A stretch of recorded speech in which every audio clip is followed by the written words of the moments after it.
This will show what the Rapture Trick is as well as how to use it. The tooltip reads that there is a 12-second cooldown triggered once Rapture procs. This is very true and you cannot get around this, but you can bend it a little. First I will use an illustration to demonstrate how this ability works. A disc priest can apply shields to multiple targets as quickly as the global cooldown, so you can easily have 5 to 10 targets shielded at once. Once one of these targets takes enough damage to consume the shield, it will proc Rapture, and at that point you will be refunded 2.5% of your total mana. Also, a 12-second internal cooldown will begin.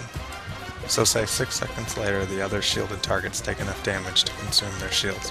You will receive no mana because the internal cooldown is still there. So the trick is very simple. You need to have an understanding of the encounter to use this consistently. Watching the Deadly Boss Mod timers, you apply shields to several targets before a large AoE damage is about to occur. When the AoE occurs, all the targets will be hit at exactly the same time. Each shield loss will then check for the Rapture cooldown, and since there isn't one present, all of the shields will proc Rapture, which will then put you on the 12-second timer. So this is helpful to know because it can serve two purposes. One is that it can reduce or even generate mana. Currently, a Power Word Shielded Disc costs 666 mana. If you have the Spark of Hope, you can get it down to 634. If you have more than 26,640 mana or 25,360 with the Spark of Hope, you will gain mana from Rapture. This means you can load up a party and come out ahead. So let's look at some actual in-game examples. Not every boss fight has a mechanic that can consistently take advantage of this, but there are still quite a few. This is one of the keepers protecting Freya and Uldar. He does a ground tremor that inflicts large AoE damage on everyone. I'm keeping an eye on DPM. I want to make sure to only place shields on those that I believe will not be taking damage anytime until the AoE blast. Otherwise I will trigger the 12-second cooldown. So here I will start loading up Group 4, which is all the long-range casters like mages. All of Group 4 is shielded, the AoE hits the raid, and due to my mana pool I just profited quite a bit. But also Group 4 is now the healthiest group in the raid, and so the healers can instead focus on the other raid members. Here we have Icehowl in the Colosseum. You can load up several raid members right before he jumps to the middle of the room and AoEs everyone. Corlon in the Vault of Archivon does his Whirlwind Flame Breath, which hits everyone.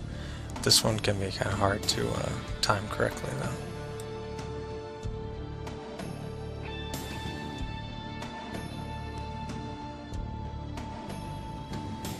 Also in VOA is Emelon with his Lightning Nova.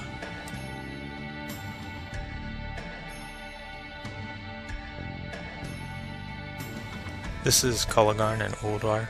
His Shockwave ability is a great use for the Rapture Trick. If the casters aren't getting hit by laser beams, you can shield many of them.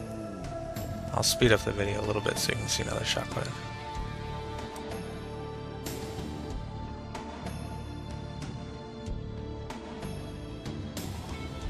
Again, the trick here is just watching your cooldowns and knowing when the boss is about to do something.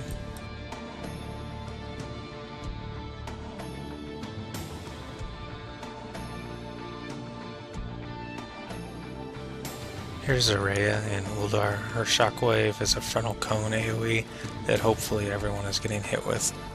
This one can be tricky because of the cats randomly jumping around hitting people, so you just have to guess and hope for the best.